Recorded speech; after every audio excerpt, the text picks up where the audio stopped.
bem? Vamos fazer aí nessa nossa penúltima aula. Hoje a gente vai, segunda parte do capítulo 6 do livro de Eletromag, né?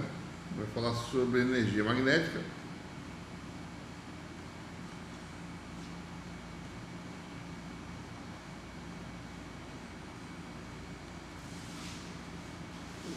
Vou colocar aqui.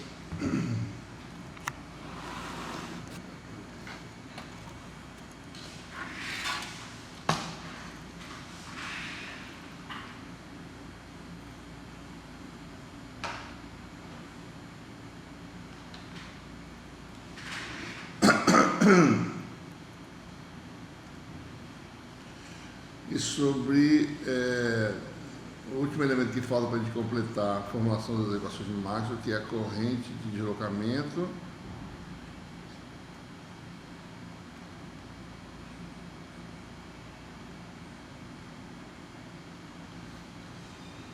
e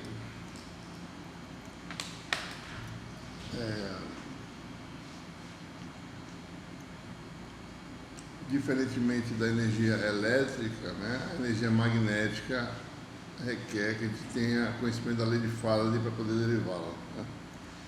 Então, toda vez que você varia o fluxo magnético através de uma área limitada por um caminho fechado, é gerada uma tensão induzida ou uma integral finita, né, de campo elétrico nesse caminho fechado. Então, se eu quiser calcular a energia magnética variando a corrente, né, de um estado inicial ao estado final, então vai ter tensão induzida nesse processo, a gente precisa calcular as coisas corretamente. Então, imagine que você tem aí um circuito, né,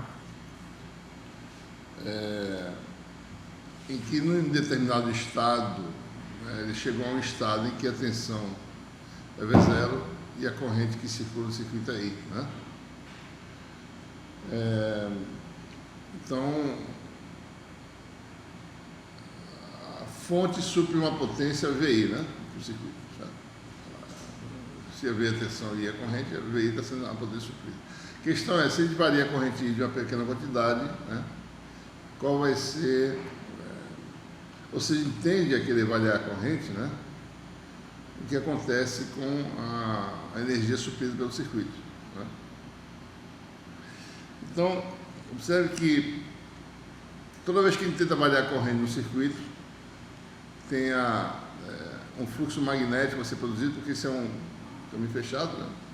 Então a corrente, um espira, não é fechado, você produz um campo magnético. Então variação de corrente quer dizer variação de fluxo através do circuito, e variação do fluxo, né, psi, gera uma FM induzida, que é menos dψ dt, né? Então a taxa de variação desse fluxo dá essa FM induzida. Então, para o circuito manter, para a fonte manter a tensão constante, né? Então observe o processo qual é, né? Se há uma tendência da corrente variar de ΔI,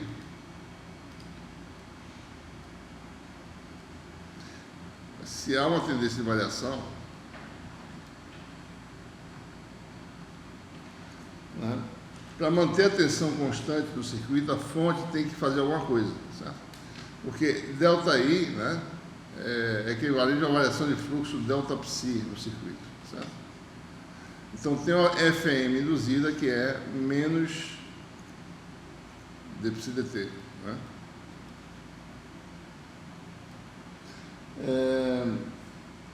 Então a tensão do circuito, que era V0, certo? Ela mudaria para V0 mais uma quantidade que é essa FM induzida, ou seja,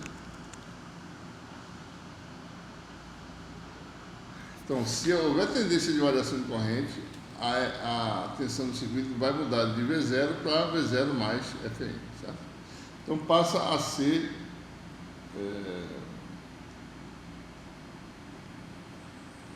uma tensão V', diferente, né, de V0, certo? Então, para manter a tensão em V0, certo, a fonte tem que fazer alguma coisa de forma a subtrair essa tensão, né? Então, a fonte tem que suprir tem que fazer, ela tem que se modificar de tal forma, ela tem de manter a tensão V0, ela fornece um incremento de tensão que vai ser menos FM, certo? Então, com a fonte fazendo isso, a tensão volta ao estado original de V0. Então, qualquer tendência de variação de corrente, a tensão sempre, a fonte sempre supra a energia adicional de forma a manter a tensão em V0. Então, toda vez que houver uma variação de corrente que produz uma FM induzida, a tensão mantém a tensão em... ou seja, a tensão agora vai se tornar... Ela era velhinha, né?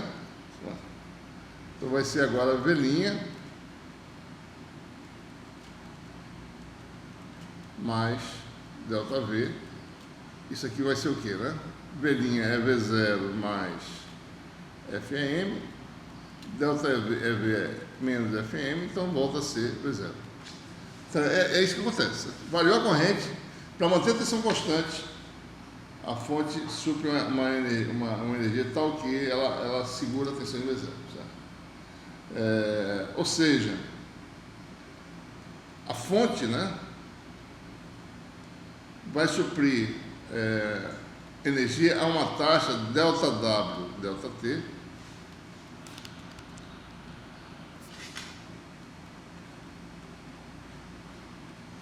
que vai ser a corrente que circula, né, vezes a variação de tensão que ela produz, que é esse ΔVzinho aqui. Então, essa é a potência adicional suprida pela fonte para quê? Para manter a tensão em V0. A corrente não variou, certo? Mas se ela for variar, de forma, né? Então a tensão para ficar em V0, a fonte tem que suprir uma energia, tá certo? E ΔV. Essa é simplesmente a expressão que a gente precisa ter. O ΔV, no caso, seria menos FM, né? Então isso aqui vai dar menos de força eletromotriz. E FM é menos dψdt, que a gente vê aqui em cima agora há pouco, né? Ou seja, em resumo, né, a potência suprida pela fonte vai ser FM menos dψdt, vai ser I ΔPsi ΔT. Então, se houver variação de fluxo no circuito, essa é a expressão básica. Há uma taxa de dψdt, há uma variação de energia, há uma taxa, há uma potência, que é dW dada pela expressão. Ou seja, num tempo ΔT,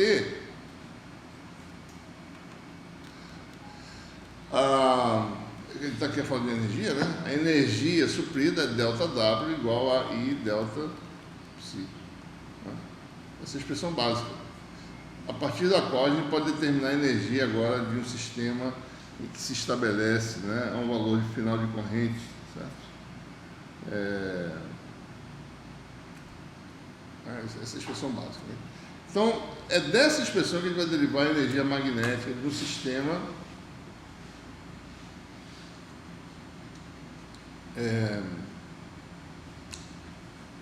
final. Vou mostrar aqui uma figura. Tá? Quer saber agora?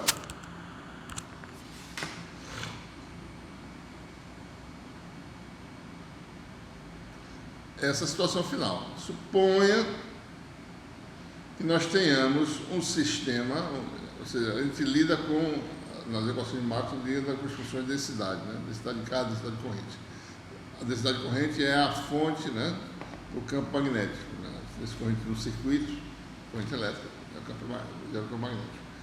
Então, a gente quer saber, bom, dado um volume de material, né, em que a densidade de corrente é J, qual é a energia? Certo? Essa é a pergunta fundamental, certo? Você tem a pergunta que a gente quer responder é essa: qual é a energia do sistema, né,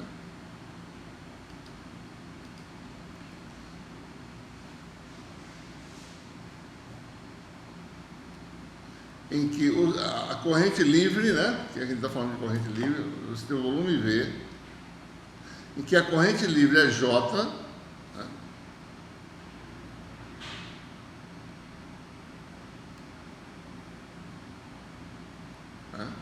que é um elemento do volume aí, no caso, bom, por enquanto chamado dV, mas essa não vai mudar. Nós sabemos que a corrente livre, né, é aquela corrente que circula em circuito, né? Por exemplo, você tem um interferro aqui, tá certo? Material ferromagnético, você tem um enrolamento, né?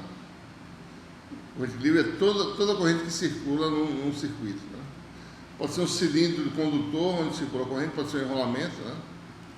Em que você tem aí a corrente circulando, certo? É dessa corrente que a gente está falando, corrente livre, né? Além disso, né, no estado final, ou seja, o sistema se estabeleceu nesse estado, no estado final,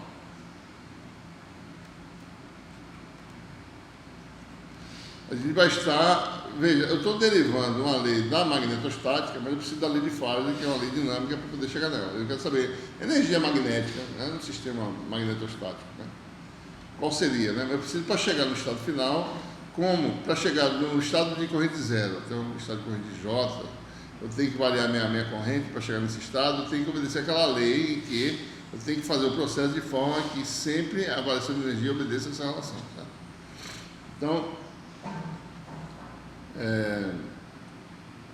Então a pergunta é, no estado final, né, vai chegar no estado final, daí você vai ter uma corrente estacionária J, e a corrente estacionária, nós sabemos, nós definimos esse estado antes,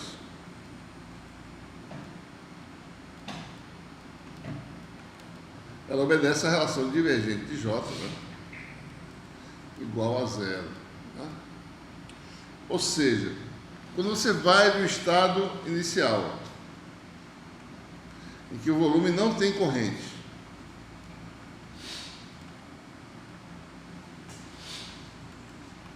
até o estado final, em que J é diferente de zero, em cada etapa do processo, sempre eu estou fazendo uma pequena variação, mas eu paro naquele estado, e sempre naquele estado eu tenho divergente de J igual a zero, certo? Né? Tem sempre essa situação, divergente de J sempre igual a zero. O que quer dizer isso? Em cada etapa do meu estado, divergente de J ser igual a zero, quer dizer que as linhas de J são linhas fechadas. Ou seja, o nosso regime de corrente estacionária quer dizer que nossa distribuição de corrente é composta por vários circuitos fechados. Então, imagine que você pega uma espira, pega outra espira, e vai juntando isso no volume, mas sempre são correntes fechadas. Então, a corrente sempre está se fechando no circuito, certo? Ela não sai daqui para ir para esse, não, ou para ir para esse, não. Ela tem que fechar, formar um caminho fechado. Então, a gente vai quebrar a nossa distribuição volumétrica obedecendo a esse princípio. O princípio no qual as linhas de corrente são linhas fechadas. Né? Só que é um volume, né? Então a gente tem que saber abstrair esse negócio direito. Certo? Então, observe, né? Aqui está o nosso volume V.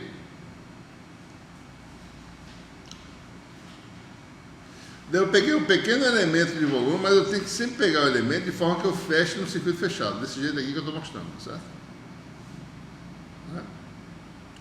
E aqui eu pego esse volume aqui.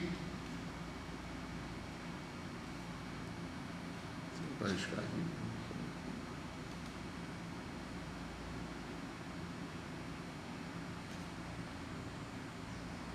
Acho que esse aqui. Esse aqui, né?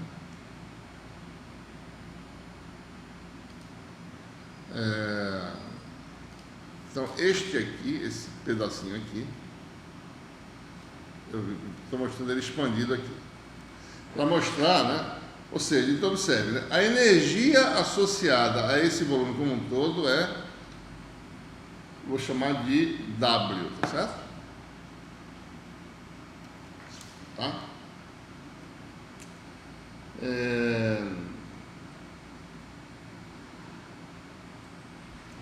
Então, todo volume tem energia W nesse estado J, certo? Esse circuito como um todo, certo?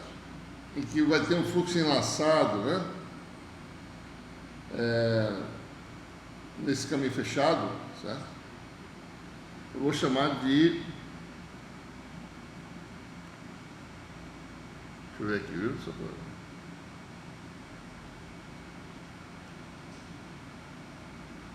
Então, observe, né? Aqui nessa área transversal flui a corrente ΔI, certo? E isso me produz aqui um fluxo enlaçado, tá certo? Devido a essa corrente ΔI, que é ΔW, tá? Ou seja, a variação de energia devido a essa variação de fluxo aqui nesse caminho fechado vai ser ΔW, que é a corrente ΔI que passa por aqui, certo? Sobre ΔI. Veja o fluxo enlaçado por esse elemento que é um elemento diferencial. Então, esse aqui seria um ΔPsi, certo?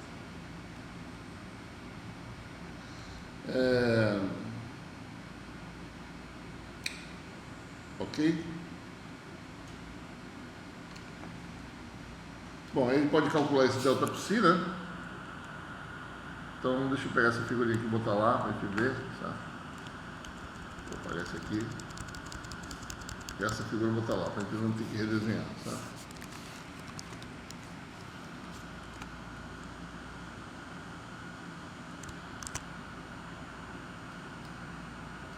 Essa figura aqui.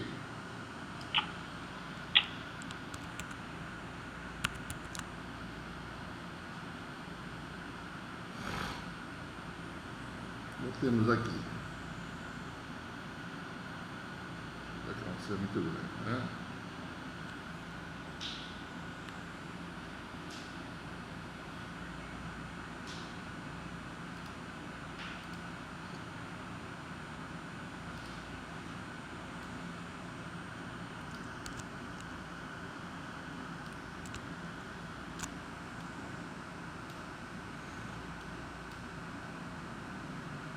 Estou recapitulando, né? Esse elemento de circuito, né? Então veja, a energia do volume V, eu vou ter a energia final, que é W, né? Esse circuito como um todo me dá uma energia, né? Que é um pedaço da energia total, que é ΔW, que é a corrente que flui no circuito, né? Que a fórmula original é aquela, né? Que é I ΔPsi. A corrente que circula é um pedaço da corrente, né? Do todo. Então, eu vou chamar isso aqui de ΔI, porque tem a ver com a área delta maiúsculo A atravessada, né? Então, é ΔI. E o fluxo enlaçado por isso aqui eu vou chamar de ΔPsi, variação de fluxo, né? ΔPsi, certo? Ok? Bom, ΔI, por sua vez, é a densidade de corrente. Isso aqui está alinhado na direção da densidade de corrente, né? Isso aqui, a densidade de corrente forma um caminho fechado aqui, né?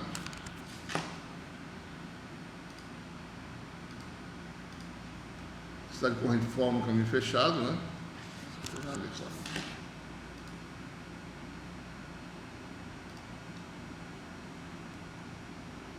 Forma um caminho fechado, vem por aqui, certo? Então, esse aqui é o circuito fechado. Isso aqui vai ser a densidade de corrente J, né? J, vezes a área atravessada que eu chamei de ΔA minúsculo. Então, em outras palavras, a variação de energia, devido à variação de fluxo, pequena variação de fluxo, mantendo a corrente I no circuito, vai ser igual a J, ΔA, ΔPsi, né?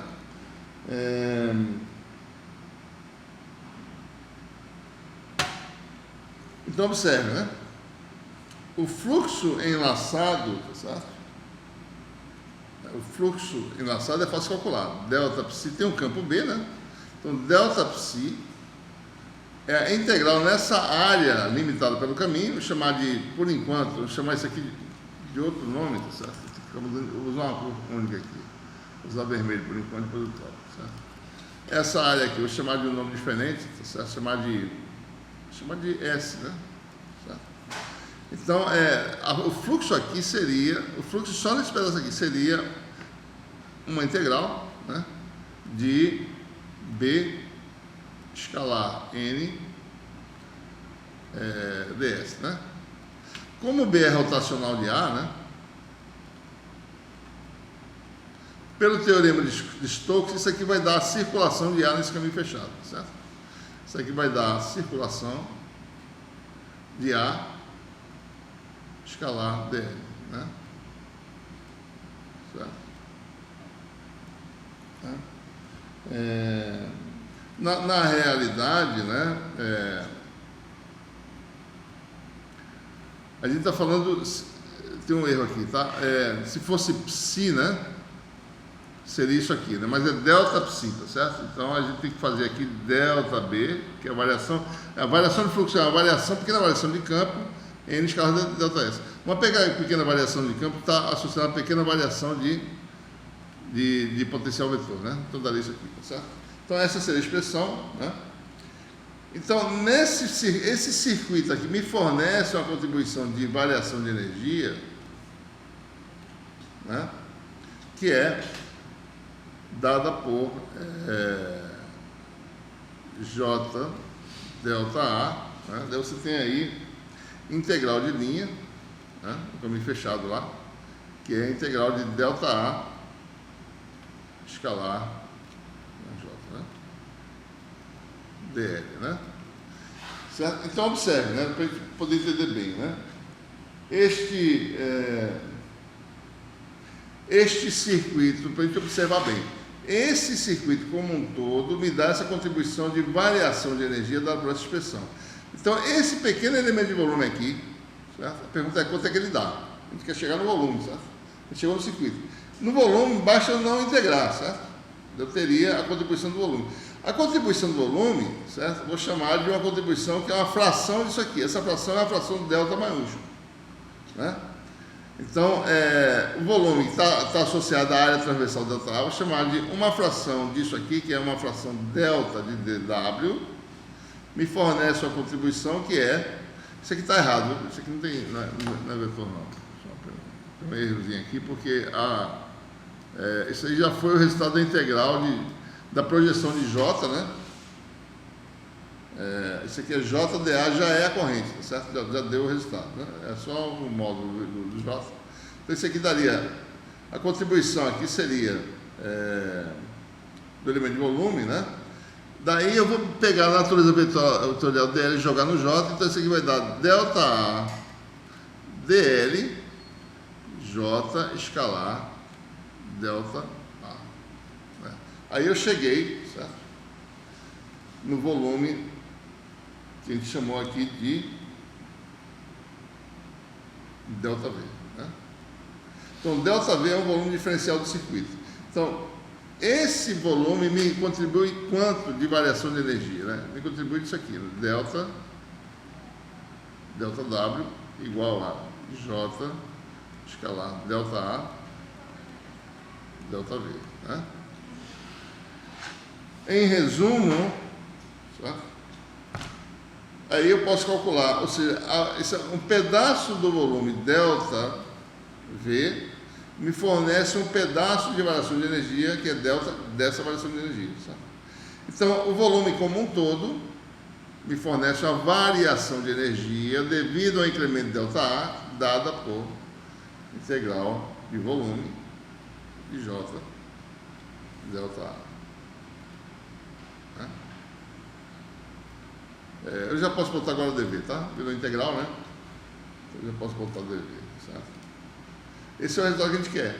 A gente queria saber, bom, como é que eu relaciono uma variação de energia, né, num volume V, dado o estado em que a corrente tem uma densidade J, né, e devido a uma pequena variação ΔA no potencial vetor. Potencial vetor em campo B é a mesma coisa, né? Pequena variação do campo B, tá certo? Né? Bom, muito bem, então, dado isso, eu posso dizer, bom, se eu vou no estado em que a densidade de corrente varia de um valor 0 até um valor final, JF, eu mantendo o regime quase estático no processo, vou variando a corrente um pouquinho, até chegar no valor final J. Qual vai ser a energia final do circuito? Olha, a energia final vai ser W. Então, se JF, em que? Só para a gente... E no estado, lembre-se que A, né, tem uma expressão para A, né? A está relacionada a J a partir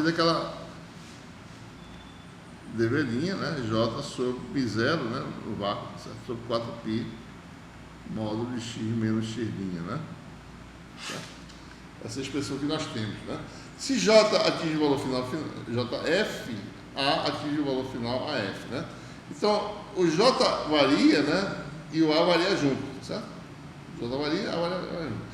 Se o J vai de 0 a JF, é porque o A foi de 0 ao valor final AF. Então, nesse processo, qual vai ser a energia total do sistema? Bom, ΔW vai ser integral de 0 até o valor final.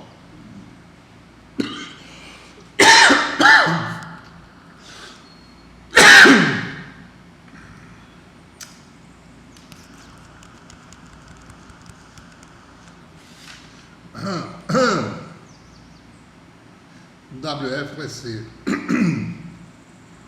integral de 0 até o valor final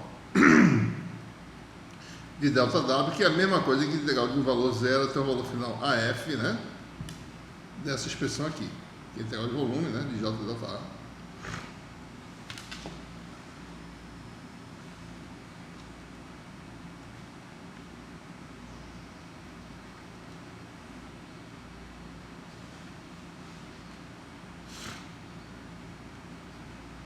Ou seja, a gente faz essa integral, tá certo? Depois integra, né?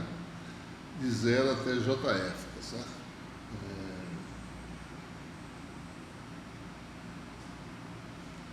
Tá? Eu posso trocar essa integral para ficar mais fácil de perceber. Eu posso tirar esse valor, posso manter a energia, né? Tirar esse F aqui, tá certo? Vai ser integral de volume, né? Da integral de linha. Observe, essa integral é meio diferente do que ele está acostumado, tá? Deixa eu comentar aqui um pouquinho. Tá? Observe o tipo de integral, né? Integral de linha em que o incremento não é um deslocamento do espaço geométrico, mas um incremento no espaço de estado em que o potencial vetor é A, certo? Então, se você imaginar, como é que eu faço essa integral de linha? Bom, A é uma função de J, né?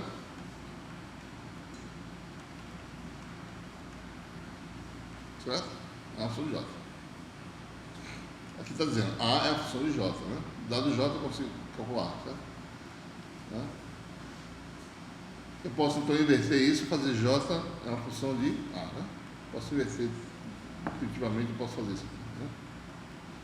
Então, para cada A eu tenho J, certo? Vice-versa.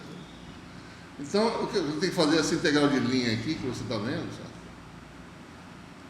Ela é realizada no espaço em que A tem 3 componentes, né?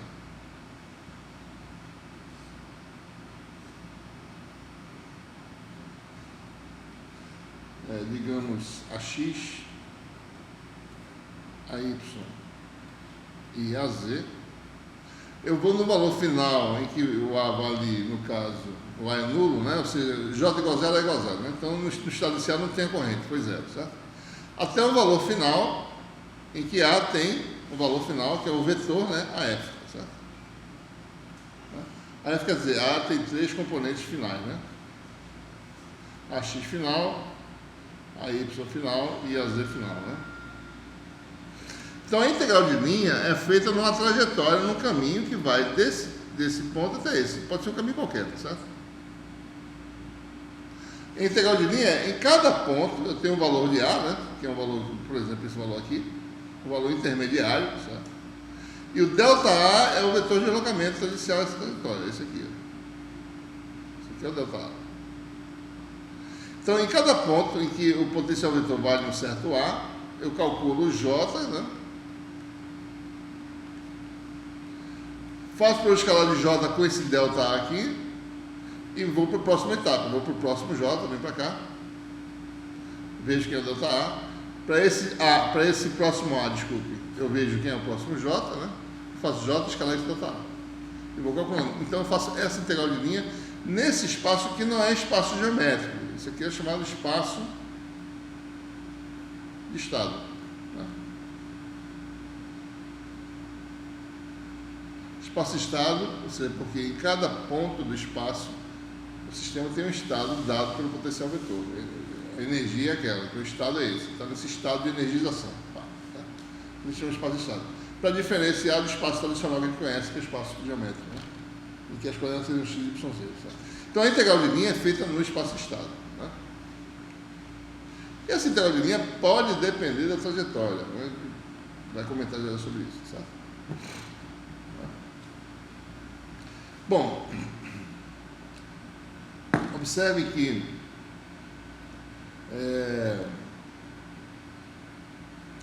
é mais conveniente, a gente sabe explicitamente, né? Por exemplo, aqui tem uma situação, né? Dado J, eu sei calcular. Eu não sei qual é a função inversa, eu não sei quem é J de A, né? Então é mais fácil eu não fazer integral de J delta A, mas tentar fazer o contrário, integral de A delta J, que é mais fácil para mim. Porque eu teria a função A de J, né? Em cada ponto da trajetória, certo? Então a gente pode inverter essa integral, né? Em vez de fazer integral de J delta A, fazer de integral de delta J, observando o seguinte, né? Não, espaço aqui não acabou.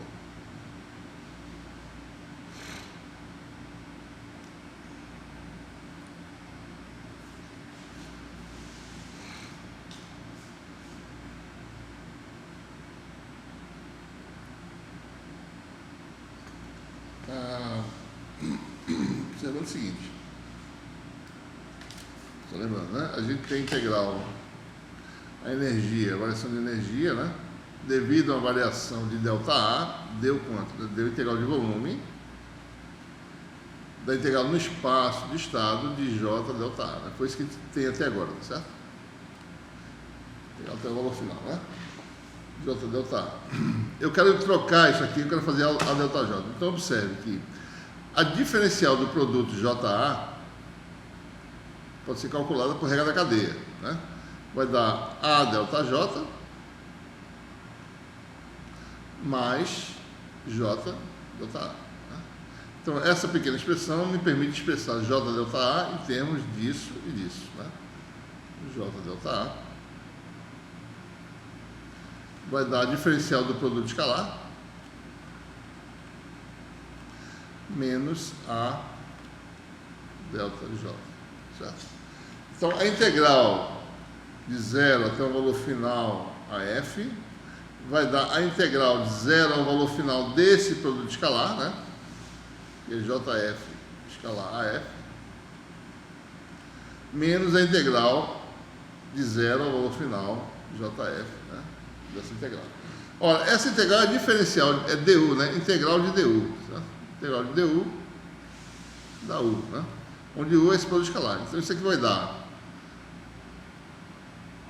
JA, né? J final, A final,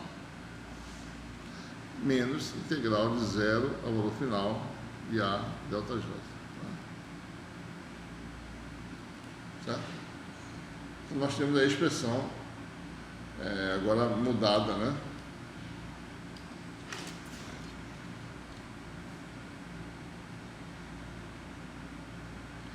Troquei, né? Então a integral de J delta A vai dar isso aqui. E aí eu tenho a energia, né? A variação de energia devido ao incremento de ΔJ. Desculpa, a energia final, né? A energia final do sistema vai ser integral de volume disso aqui, tá certo? Que vai dar integral de volume de J final. Afinal, eu por enquanto estou usando esse subscrito, mas depois a gente vai tirar, tá certo? Só para mostrar que o J valeu de 0 ao valor final, né? Menos integral de 0 de A delta J, né? Certo? Tá bom? Essa expressão mais geral que a gente pode dizer envolvendo, se a gente fizer uma analogia com o caso elétrico, né?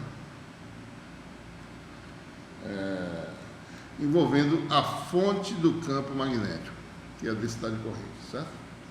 Então, essa expressão é a expressão mais geral ainda, tá certo?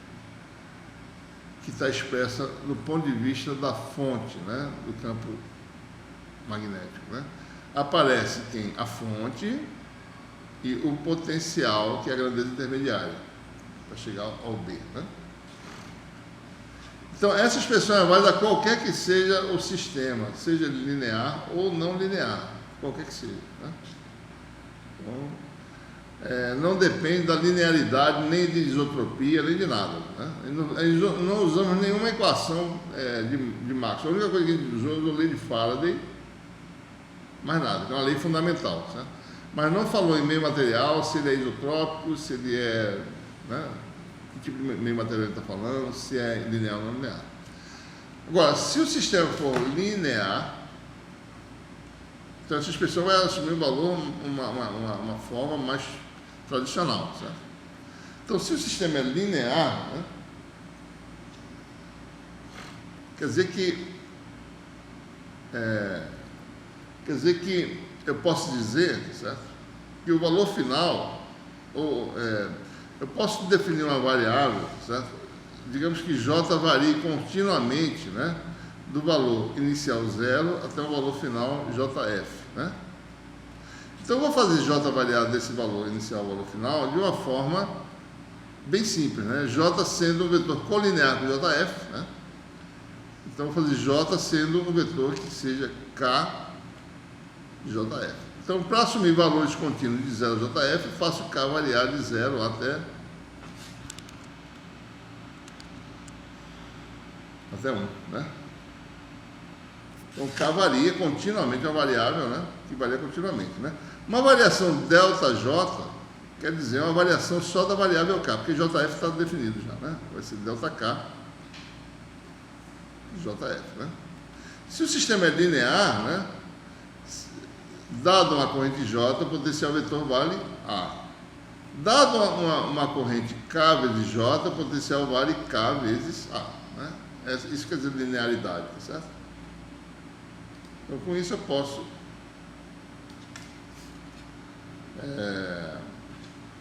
dizer, tá certo?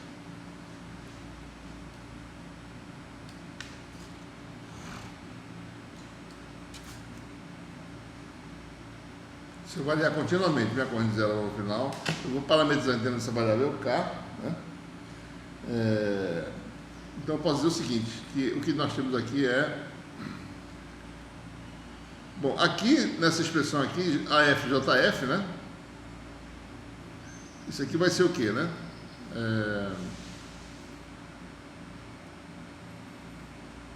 Não, isso aqui já está definido, não preciso fazer nada, né? Eu tenho que fazer aqui, A delta J, então vamos ver aqui.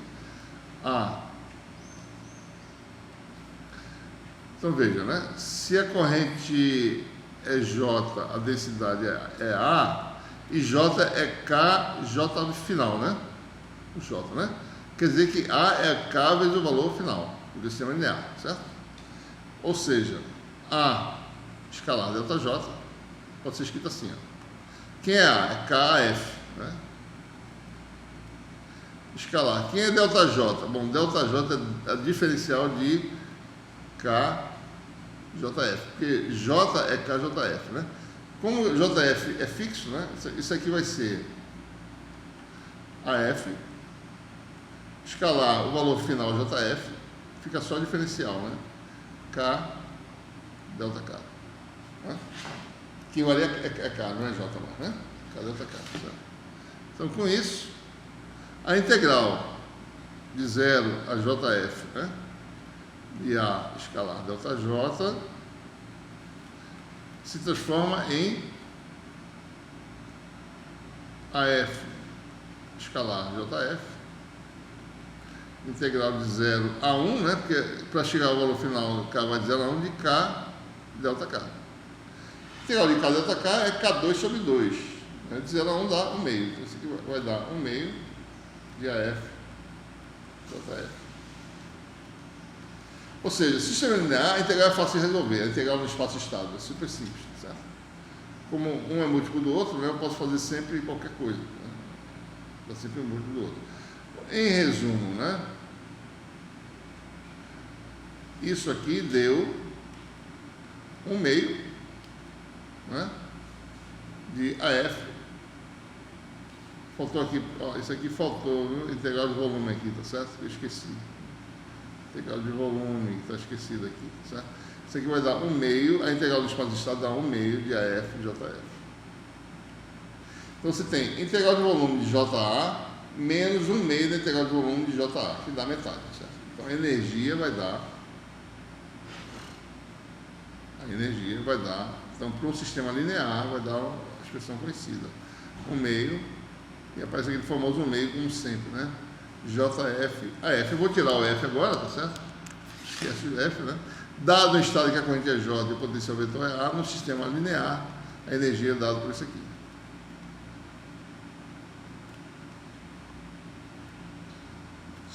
Né? Certo? Então aí está claramente expresso do ponto de vista, se a gente olhar agora lá para o caso elétrico, né? Só lembrando aqui, no caso elétrico, isso aqui é magnético, né?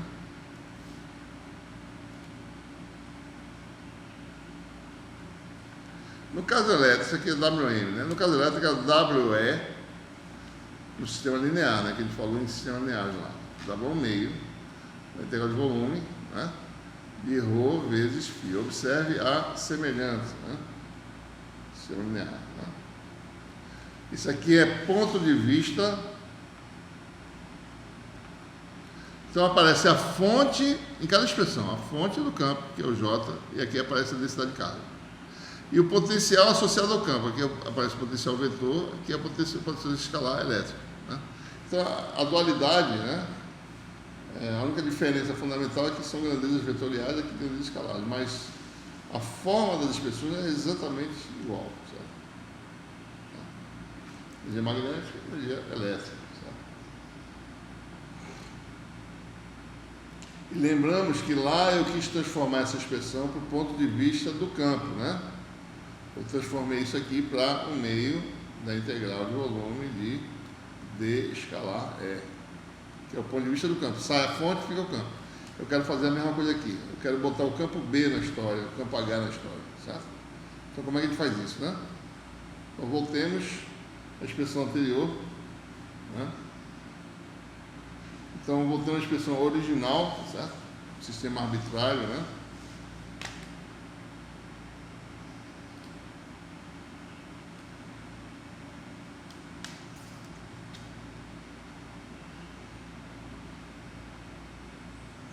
Então, a energia geral, né? Esse foi o caso particular para o sistema linear. No caso geral, a energia voltando para a expressão anterior, certo? Em que eu não mudei, né? Eu deixei a original é essa aqui, ó, dV, integral do espaço estado, 0 a F, né? De J escalar delta A. Né? Ora, então olhando, né? Estamos no regime estacionário, né? Então J é o rotacional de quem? Do campo magnético, a lei de Ampère em forma diferencial, certo? Então aparece já o campo magnético aqui, né? Certo? Então você tem aí rotacional de H, produto escalar com delta A. E a gente agora vai mexer nisso aí, tá certo? Tem aqui uma identidade, né, rotacional de H com delta A. E a rotacional divergente, desculpa. Divergente do produto vetorial de dois vetores.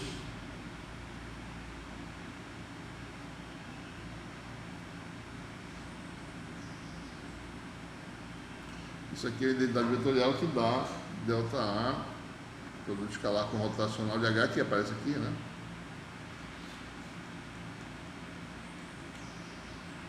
Menos H, produto escalar com rotacional de delta A.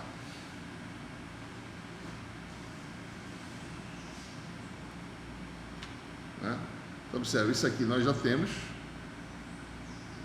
Rotacional de A é igual ao vetor B, densidade de fluxo magnético. Rotacional de delta A é o vetor, é a variação de B de delta B. Né? Isso aqui, certo?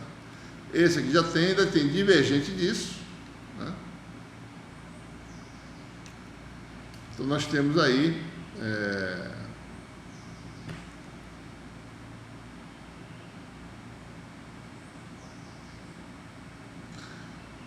W vai dar a integral de volume, né? Daí da integral de 0 até a final do divergente, daí essa integral maluca aqui, né? Divergente, né? E H vetorial delta A, né? Esse termo aqui mais esse, né? Mais, né? Mais esse aqui, certo? Então aqui aparece só o campo agora, né?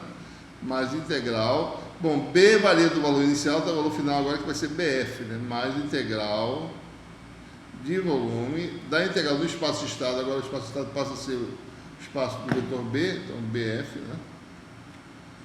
De H escalar delta B. Né? E a pergunta é o que é isso aqui, né? Certo? Bom, isso aqui troca a posição das integrais. Vamos olhar só para essa integral aqui, né? Só para dar uma olhada rápida. Então, troca a posição das integrais. Certo? Isso aqui vai dar, só para a gente ver, né? Só a posição aqui. Então, vai ficar integral.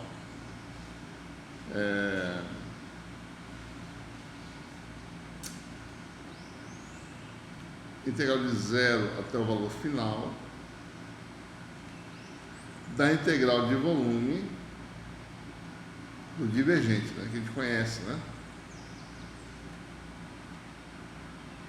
H vetorial. Tá? Então aí você tem dentro, agora tem uma coisa mais fácil de saber o que é. Isso aqui dá o que, né? Integral do volume do divergente de um vetor é o fluxo desse vetor para fora da região limitada pela superfície externa sigma, né? Então, se você olhar aqui, tem o volume, tá certo? Qualquer que seja o volume, né? Você pega o volume, né? Tem a superfície externa, que tem o ds posterior, né? Superfície é sigma, né? Então, a integral de volume é isso. Agora, qual é o volume de integração? Essa aqui é a pergunta, né? Então, o volume de integração é o volume onde exista campo, né? Então, se eu venho aqui, faço um elemento localizado de corrente, né? Que me produz campo, esse campo existe em todo o espaço, não só no elemento corrente, então existe em todo o espaço. Ou seja, a minha integral de volume é em todo o espaço, é numa superfície de raio, você pode imaginar que seja uma esfera de raio infinito, né? Então, isso aqui vai me dar, pelo teorema de Gauss, né? Vai dar o fluxo na superfície de raio infinito, vou botar assim, certo? Desse vetor, né? Isso aqui vai dar ds, n é normal para fora da região, né? N, desse vetor, escalar, né? Explosão vetorial, H escalar delta A, certo? E a pergunta é, qual é o valor dessa integral? Então, você tem a distribuição localizada, você pega todo o espaço onde tem campo, quem é o campo produzido bem longe de uma distribuição localizada. Nós sabemos, qualquer distribuição localizada se comporta muito longe como um dipolo, certo? Um dipolo, o potencial varia com 1 sobre R2. E o campo varia com 1 sobre R3, certo? Então, esse produto aqui varia com 1 sobre R5, né? Isso aqui varia 1 sobre R a quinta. Então, por isso que é importante saber a dependência. E polo magnético, né? Potencial varia com 1 sobre R2. E campo varia com 1 sobre R3. Então, isso aqui dá 1 sobre R5. A área aumenta com R2. Então, o produto como um todo cai com 1 sobre R3. Então, se você for fazer integral, né? Integral de 0 a 4π, 1 sobre R3 de ômega no limite em que R tende a infinito. Essa seria a integral da superfície. Vai dar zero. Porque a RT infinita dá zero o resultado. Ou seja, essa contribuição desse primeiro termo aqui é nula. Certo? Então fica só a expressão simples, que é a energia no ponto de vista agora do campo.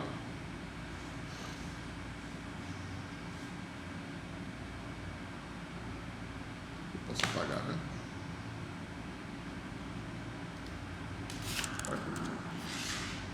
Então vai dar integral de volume da integral no espaço de estado em que o campo é B de H, produto escalar com ΔB. Então observe, saiu a fonte, só tem agora campo, então é ponto de vista do campo, né? E essa é a expressão mais geral.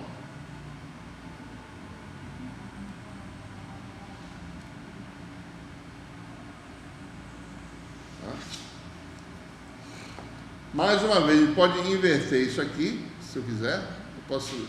H é obtido da corrente J do circuito, né? De uma corrente I, certo? É mais fácil você saber quem é H e depois saber quem é B. Então eu posso inverter, como eu fiz no caso elétrico. Isso aqui vai dar W igual a integral de volume do valor final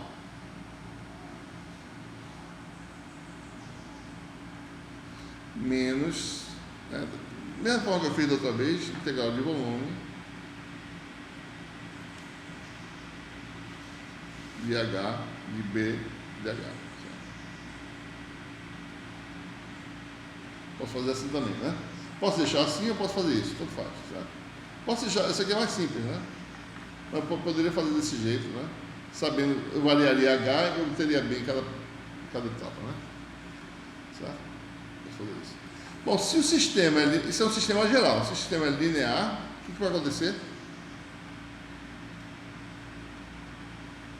Pelo mesmo argumento, eu faço aquela variável K, né? Faço o H intermediário ser uma fração, ou B intermediário ser uma fração do valor final.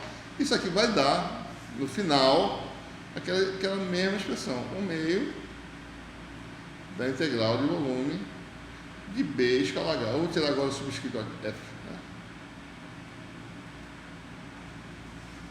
Essa é a expressão final, para ser linear. Ou seja, observe a similaridade no caso elétrico, né? Com a energia magnética, né? A elétrica foi o quê? 1/2 da integral de volume de D escalar E. Né? Então a gente agora estaria no ponto de vista do campo, certo? Semelhança entre as energias, né? Magnética e elétrica. Então, com isso, a gente derivamos aí a expressão para a energia magnética, né? Então, resumindo, né? Olhando aí, tem a expressão geral, mas olhando mais para o sistema linear, né? A gente não vai trabalhar no não linear, a gente sabe que tem que lembrar, bom, se for não linear, a expressão não é essa, é um pouco diferente, certo? Mas se é linear, a gente tem que realmente lembrar das expressões, né? Para um sistema linear, magnético, a energia é fácil, né? É essa expressão aqui. Certo? Pronto, tem que lembrar dela. Certo? Como a gente tem que lembrar da elétrica, né? BH e DE, integral do volume metálico. Meio, certo? Do ponto de vista do campo. Tá?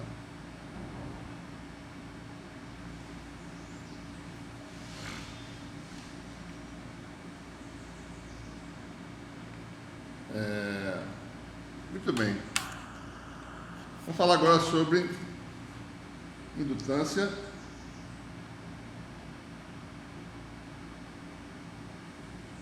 Acho que ele vai falar, não vai deixar, deixa eu ver com deslocamento. Só que ele tem na próxima aula.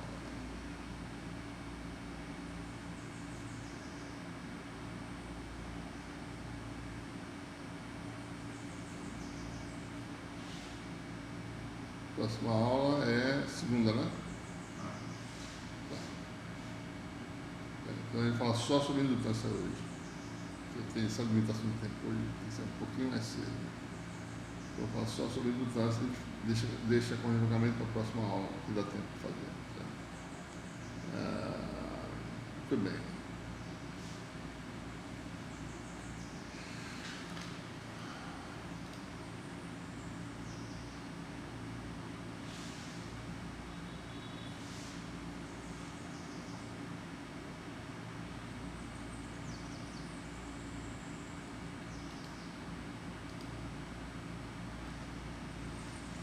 Então vamos derivar o que vem essa indutância, né? Ela tem um significado semelhante à capacitância, né? Como não está dizendo, né? Ela permite você determinar qual seria a tensão induzida no enrolamento, né? Então, se a indutância for grande, né? A tensão induzida é grande, né? Dada a variação de fluxo.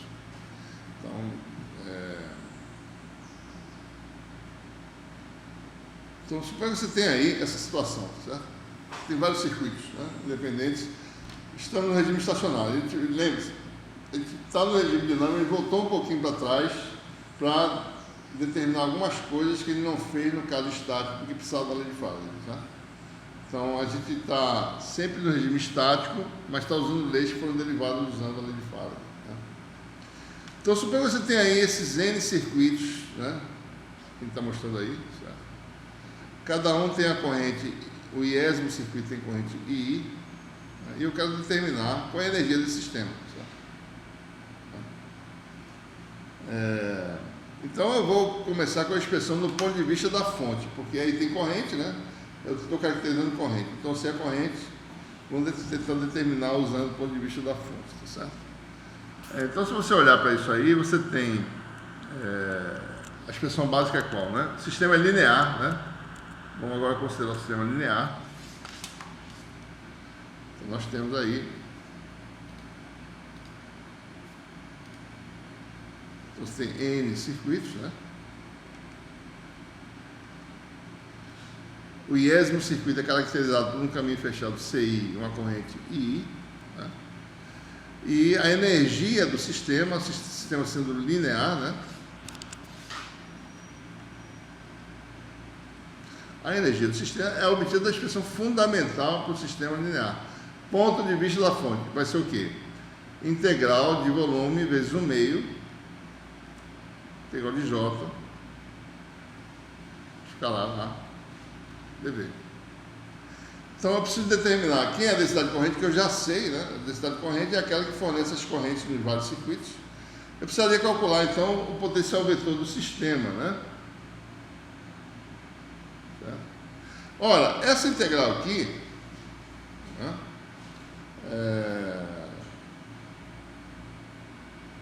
vai se resumir, né, a só integrar. A integral sempre dá zero, onde não tem corrente, e dá não nula no circuito. Então, no iésimo circuito, certo? Dá o circuito, né? Aqui é o caminho CI, né? Corrente circular I. Essa integral aqui, ela se transforma, né? Aqui tem a seção transversal do fio, né? ΔA, e fica o DL, certo? Então, o elemento de volume aqui da integração, voltando ao caso que a gente falou anteriormente, tem a área transversal do fio, que é ΔA, e DL é o caminho, certo? Então fica assim, ó, J, ΔA, né? A, DL, certo? Pega esse vetor, né, que está na mesma direção do DL, que está aqui, certo? Pega a natureza vetorial, joga no DL, fica J delta A, né? E isso aqui é produto escalado, certo? Estou lembrando, né? Então fica o produto escalado do A com um vetorzinho associado a essa direção aqui. Então fica A escalado L, né? E a integral se dá onde? No caminho fechado CI. Então, essa integral de volume é quebrada em N integrais, que são integrais de linha, certo? Sobre os N circuitos. Tá? Isso aqui é a corrente II, certo? Então, isso aqui vai dar integral de ADL no volume, né? Mas se reduz essa integral de linha. Tá? Então, eu voltei, fiz o processo inverso do que eu tinha feito antes. Então, W vai ser a soma, né, de todas as integrais, I igual a 1 até N, dessas circulações aí de I, A, escalar DL, né, no caminho CI, certo? Só que I é sempre constante, ele sai da integral, fica W igual ao meio, soma de I igual a 1 até N, e I, né, deve ficar integral de linha, né, de A, escalar DL, no IES do circuito. Certo? Podemos ir mais adiante, certo? O potencial vetor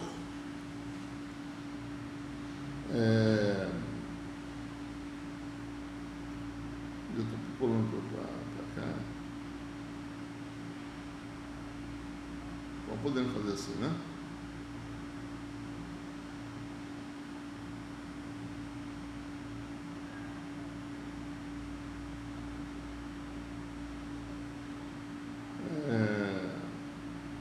Muito bem, vou fazer assim então. Então, o potencial vetor, né? Isso aqui, teorema de Stokes, tá certo? Integral no caminho limitado pelo IES do circuito, certo? Então, caminho CI, né? Limita uma área SI, né? E isso aqui vai dar um elemento de área, né? DS, certo? Então, a circulação pelo termo de escudo dá o fluxo do vetor através da superfície, vai dar, dá a integral do rotacional de A, escalar ds, né? Ele está fazendo isso aqui, mas eu já deveria saber que isso aqui vai dar algo conhecido, né? Isso aqui é quem? B, né? Dá o fluxo magnético no IES do circuito, devido ao campo total. Então, isso aqui vai dar a integral sobre SI de ds escalar B,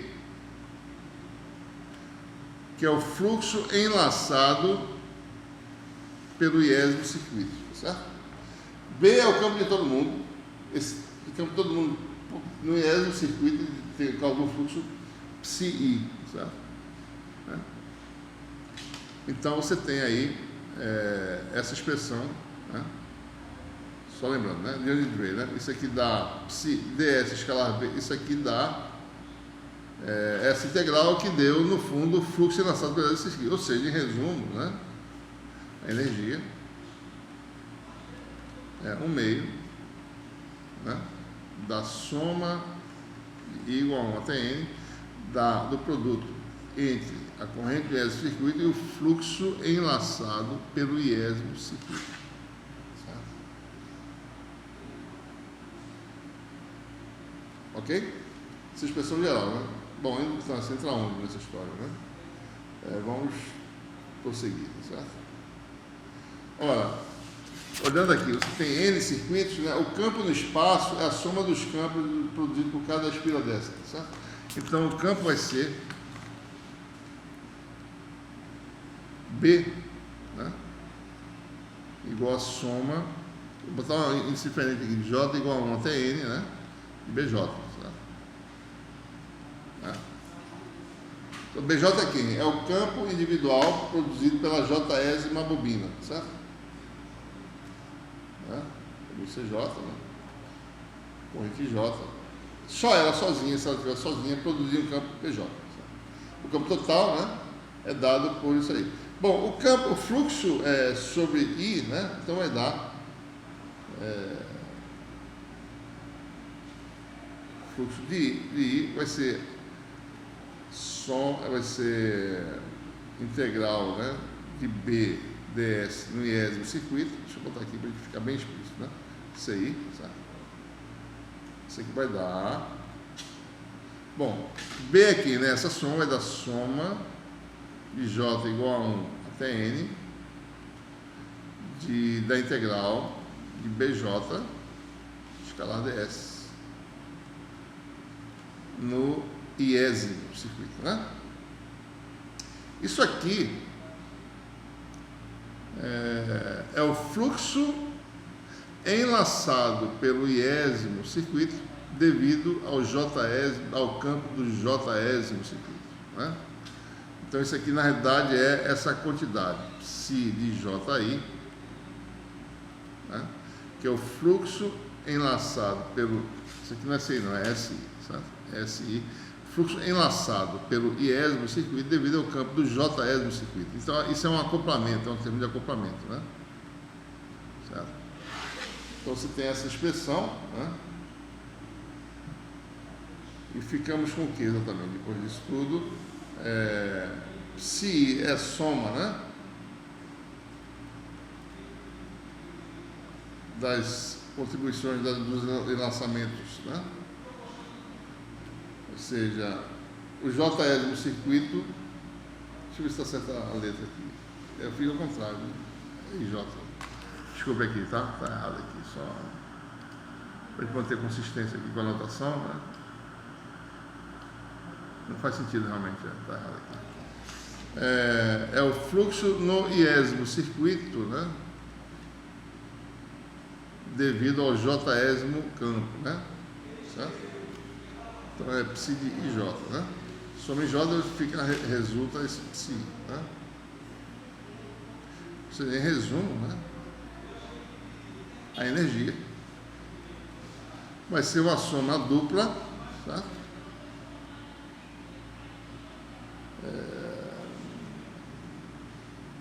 Vai ser. Está faltando um fator de 1/2, né? Eu acho, ou não. Ah, não, tá lá. Vai ser 1/2 da soma em I igual a 1 até N, soma de J igual a 1 até N, né? De I, né? Psi de J, tá certo?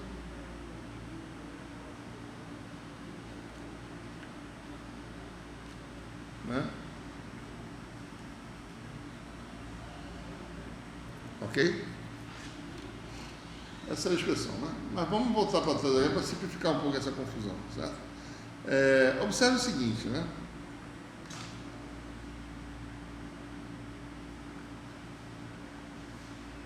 O fluxo na iésima circuito devido a Jésima, isso aqui dá integral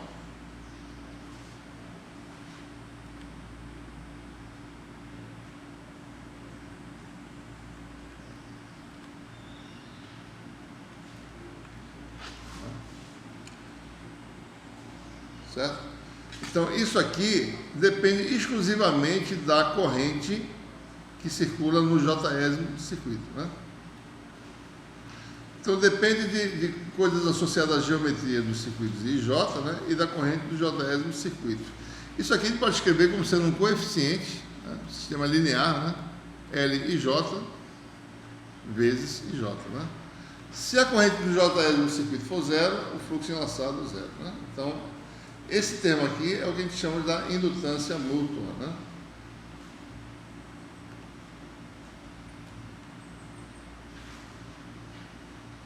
Entre os circuitos, certo?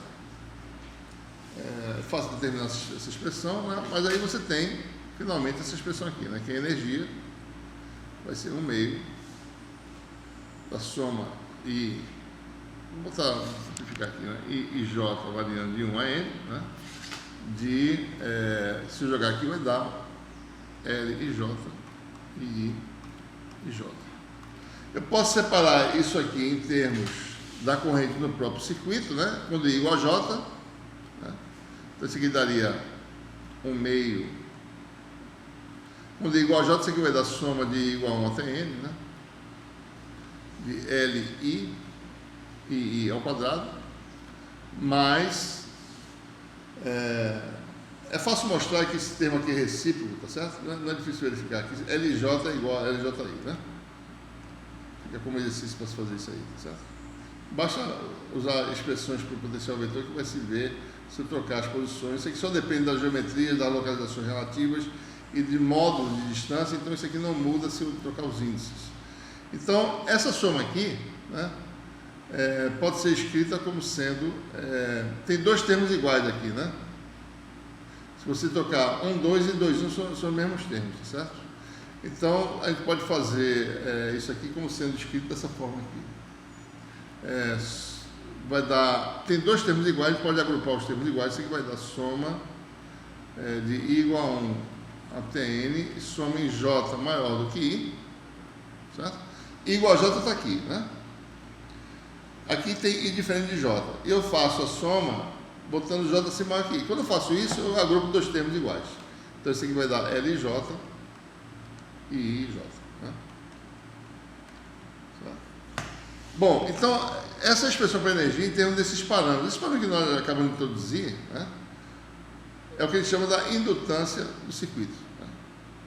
Então, a indutância própria é aquele associado ao circuito, produz a corrente I e produz um fluxo nele mesmo de um campo B, indutância própria. Certo? E aí você tem a indutância mútua, né? Em dois circuitos.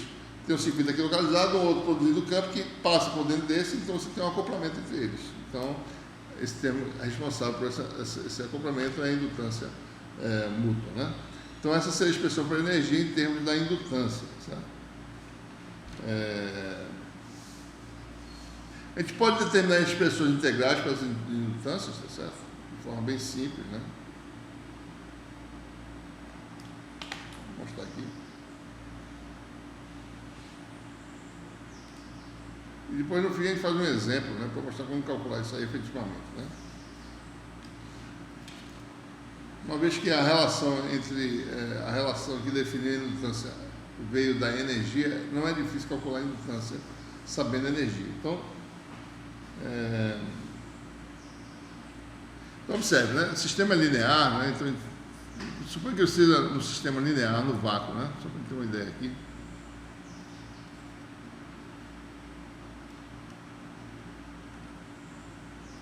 No vácuo, né? Então, tudo que a gente precisa saber é, bom, quem é o fluxo? Isso aqui, a gente falou que isso aqui vale L e J, né? IJ, né?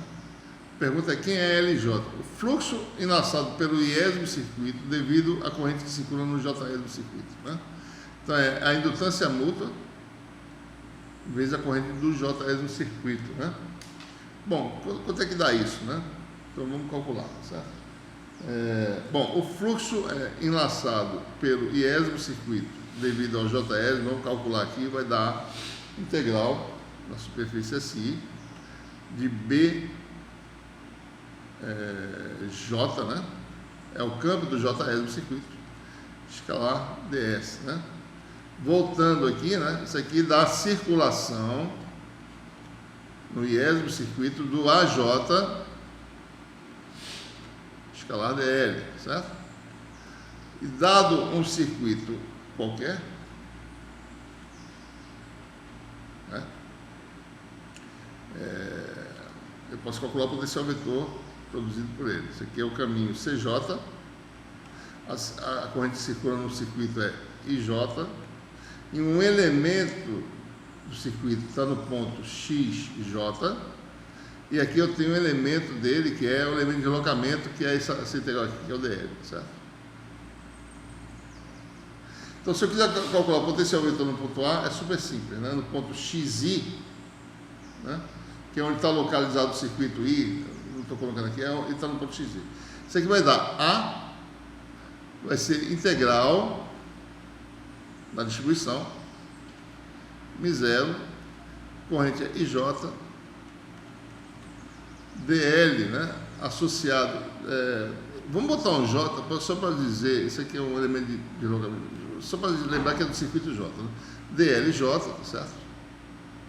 Acho que eu não preciso, não preciso de J não.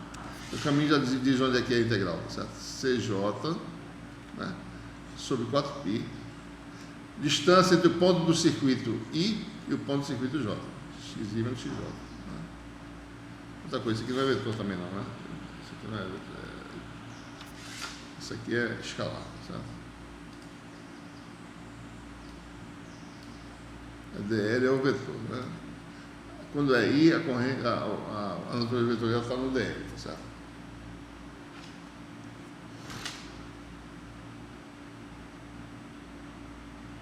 Tá? Esse é o potencial vetor devido ao Jésimo circuito, né? É a expressão que eu tenho que jogar aqui dentro. Então, observe, quando eu jogar aqui dentro, eu tenho duas integrais de linha, né? Então, só para a gente diferenciar, isso aqui é DL no iésimo circuito, senão vai ficar complicado, né? Chamar de DLI, tá certo? E chamar aqui de DLJ, a gente vai precisar realmente botar esses índices aqui, fica mais fácil, tá certo? DLJ. Só para dizer que é o elemento que está lá no circuito CJ, então a gente pode diferenciar facilmente, né? Então você tem, então, psi de IJ vai ser igual, né? Posso botar aqui. Integral, posso botar as duas de uma vez só, CI, CJ. A J está aqui, vai ficar μ0 DII vezes IJ, DLI, produto escalar com DLJ, sobre 4π, modo da distância, xi menos xj. Tá? Fica tranquilo de, pelo menos de entender a expressão, né? Como é calculado pode ser complicado, mas o fluxo enlaçado, né? Em resumo, vai dar o quê? I vezes IJ, né? Está aqui separado, certo? Sai da integral. Daí uma expressão integral envolvendo elementos geométricos, que é essa integral aqui, sabe?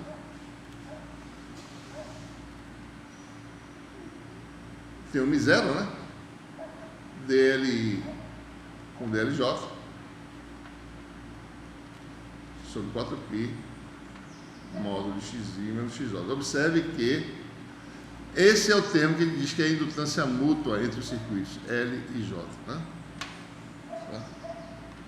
Só depende, se eu trocar a ordem I por J, a integral não muda, né? Xi menos xj não muda em módulo e o produto escalar também não muda, certo? Se eu trocar a posição dos dois, tá? Se eu trocar um pelo outro, dá na mesma, né? Então, esse termo aqui não depende do índice, né? É recíproco, certo? Então, é isso que mostra. Essa expressão integral, né? Se você quiser calcular, L e J vai ser essa expressão aqui.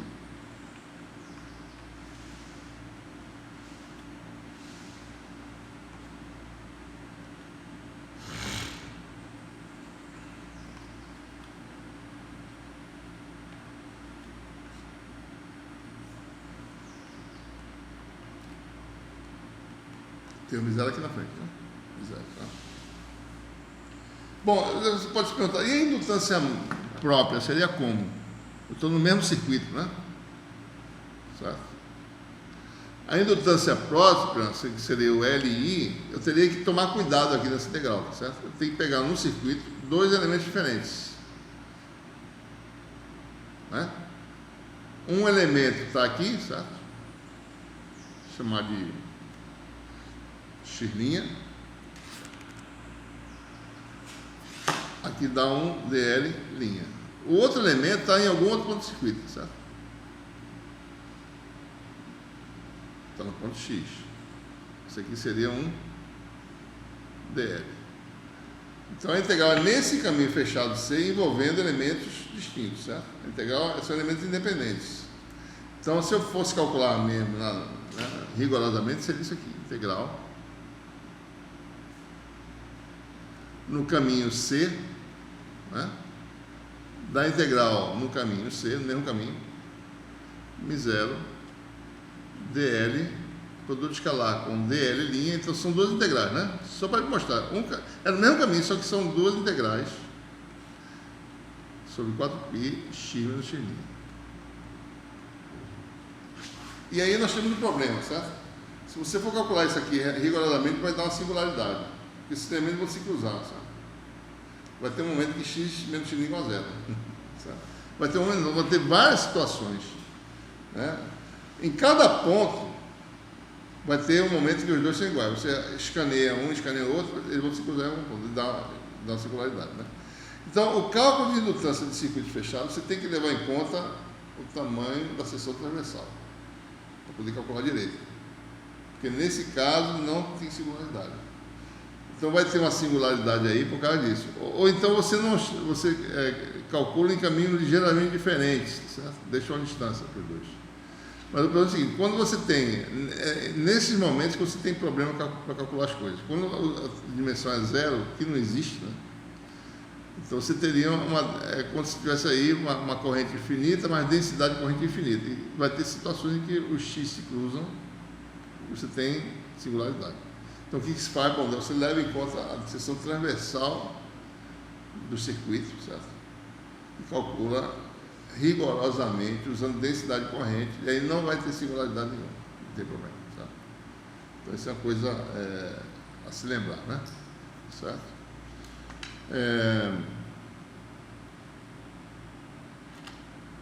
Muito bem, então, essas são as... isso aqui só mostra o tipo de expressão. Agora, quando são circuitos diferentes, não tem problema, né? Tem dois circuitos separados, não vai ter singularidade. A indústria mútua é facilmente calculável, porque eu não estou passando o X e o X' não são iguais nunca, né? São diferentes, certo? Mas quando você está no mesmo circuito, aí quando o circuito é uma espira de seção transversal nula, você não tem problema, tem que calcular de forma mais rigorosa, certo? Muito bem. Um exemplo interessante é o cálculo da indutância por unidade de comprimento do cabo coaxial, né? Para a gente concluir aqui, mais 5 minutos. Você tem aí o cabo coaxial e calcular, observe, cálculo de indutância usando o conceito de fluxo enlaçado é difícil, certo? Porque às vezes uma distribuição contínua de corrente, né? É difícil você saber como é que o fluxo está enlaçado. Por exemplo, se você tem aí um cabo coaxial olhando de frente aí, né? A corrente vem pelo condutor interno, distribuída em sua seção transversal, né? Você tem a região entre condutores, que pode ser, por exemplo, né? Sempre tem um dielétrico, né? Um material não magnético qualquer, certo? Tem aqui um material não magnético, mas é um material sólido, né? Para poder separar as coisas. E a camisa, né, de terra externa, a malha de terra externa, que é esse condutor externo. E a corrente retorna por aqui. Então, se a corrente está distribuída uniformemente e retorna integralmente pela superfície lateral, a gente pode calcular o campo, né, certo? E calcular os campos envolvidos, calcular a energia por unidade de comprimento, isso aqui, e daí determinar a indutância, né? Se a corrente no cabo é I, certo? Então, você tem que determinar, num determinado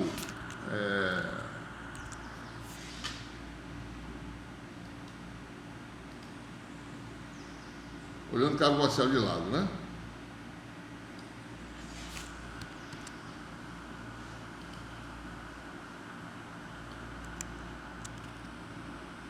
Isso aqui é o condutor central, certo? Que é o pedaço aqui, né?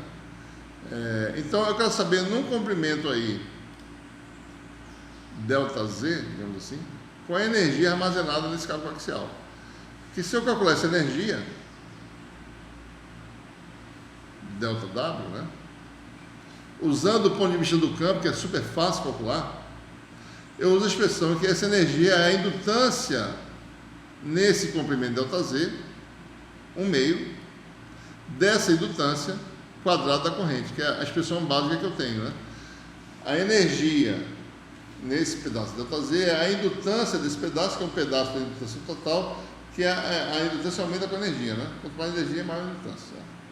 Então, o pedaço ΔZ tem energia ΔW ou uma indutância ΔL, né? Então, eu posso usar a expressão e calculo a energia no ponto de vista do campo, dividido pela corrente, né? Ora, a energia, né, seria 1/2 da integral, né, de B escalar H dV, né? No comprimento ΔZ, isso aqui vai dar 1/2 de ΔZ integral na seção transversal apenas, né, de B escalar H ds. Então, basta calcular essa integral que eu tenho energia. Bom, se o meio aqui é μ0, né, e no condutor a permeabilidade é μ0, então isso aqui fica simples, né? Em qualquer caso, B igual a μ0H,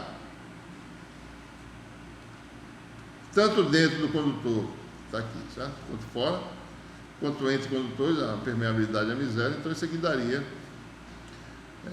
a energia daria μ0 H ao quadrado, né, módulo de H ao quadrado ds, né?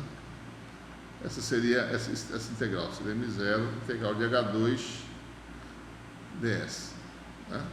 E essa integral nós sabemos que o H, né, a gente já calculou isso antes, né?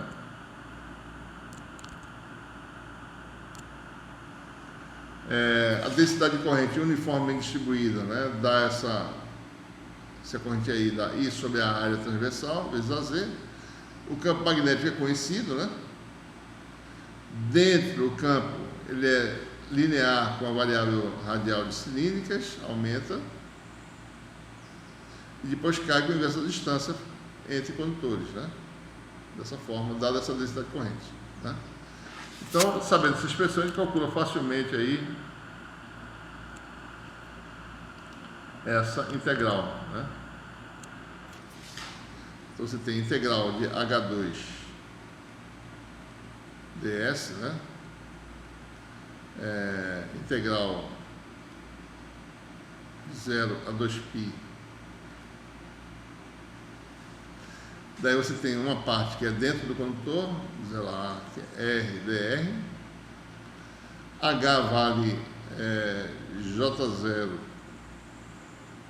R sobre 2 ao quadrado, né? Vai dar integral dentro do condutor, né? Vai dar dφ R dr, está faltando, aumenta aqui, J0R sobre 2 ao quadrado, né? Mais integral de 0 a 2π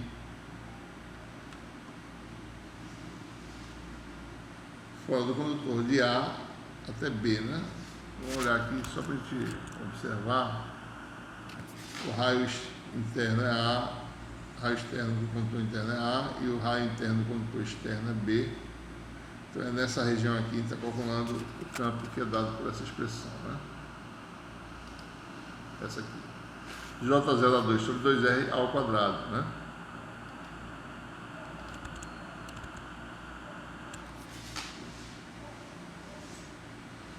De novo, R dr, né?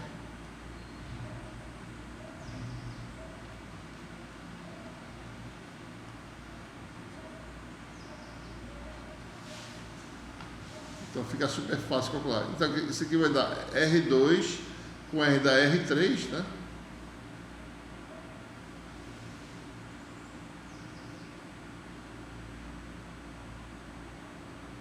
Isso aqui vai dar 2π sempre, né?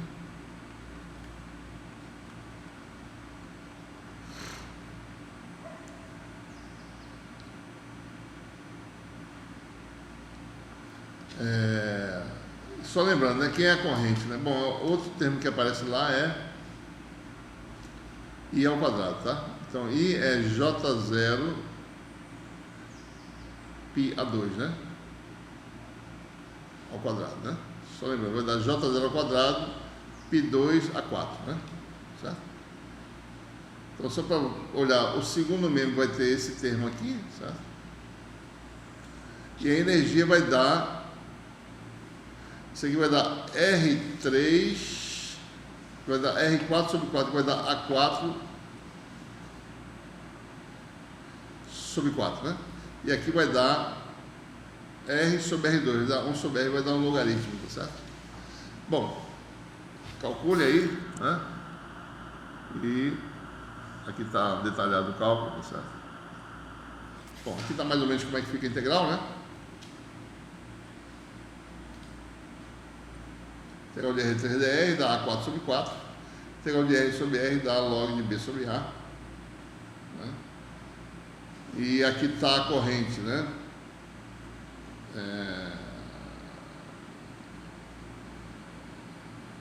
Não, isso aqui é energia, né? Energia, certo? Aqui aqui expressando a energia em termos da densidade, a densidade em termos da corrente. J é I sobre πa2, dá I2 sobre π2 A4, π2 com π fica um π embaixo, A4 fica embaixo, o A4 cancela. O importante é isso, né? Esse A4 vai embora. Isso aqui é, deixa eu escrever aqui, certo? Isso aqui vale ΔW é 1 meio de ΔL, né? I ao quadrado. Tirando isso aqui, né? Bom, e por unidade de comprimento é ΔL e ΔZ, né? Daí você cancela o I com o I2 com o I2, você pode determinar aí, no caso, né? Quem vai ser indutância, certo? Que dá essa expressão final aqui. Observe que dá 16, né? 4 com 4, 16, mas com 2 dá 8, por isso que aparece esse 8 aqui embaixo, certo? Então aí dá a indutância, a expressão final. Observe que tem um termo que é independentemente da geometria, certo? E um termo que é devido à geometria, né? Esse tem a ver com o campo externo, né? O campo fora do condutor, né? Então esse aqui a gente chama a indutância externa, certo? Esse termo aqui. E esse termo aqui contribui para a indutância interna. Ou seja, o μ0 sobre 8π é a indutância interna do sistema, certo? Do condutor, né? E esse termo aqui daria a indutância externa. Né? Então, isso é importante pelo seguinte: quando você tem um circuito de forma arbitrária, o pessoal às vezes faz aproximações, aquele cálculo de indutância que eu falei, né? Indutância própria, tá certo? Ainda tem aquele problema de singularidade, né? Então, o que o pessoal faz, né? O pessoal pega o circuito e assume que ele tem uma seção transversal, tá certo? Não é aquele circuito fechado que é um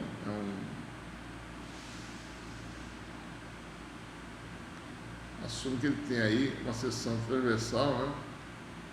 Certo? E diz que mais ou menos a indutância interna é μ0, sendo se a permeabilidade for μ0, é μ0 sobre 8π, né? E calcula só sobre essa parte de dentro, a integral de linha que a gente falou lá, certo? Calcula só nessa região aí o fluxo enlaçado, certo? Por essa borda. Então, se você olhar aqui, né, que está o circuito, você olha ele como tendo a dimensão transversal, certo? E diz que na parte interna, a indutância interna é aproximadamente isso. Então, a indutância própria vai ser isso mais aquele termo que dá o fluxo enlaçado dessa parte daqui. O fluxo enlaçado pela corrente produzida por esse circuito nessa região aqui, que não tem singularidade nesse caso, certo? Você não botou todo mundo no mesmo lugar, né? Então essa é a ideia, certo? Separa em dois termos, a indutância interna mais ou menos de um cilindro, né? Mais ou menos μ0 sobre 8π, a externa seria só daquela borda interna, certo? Bom, vamos terminar aqui, né? Estou inclusive atrasado já. E na próxima aula a gente conclui esse capítulo.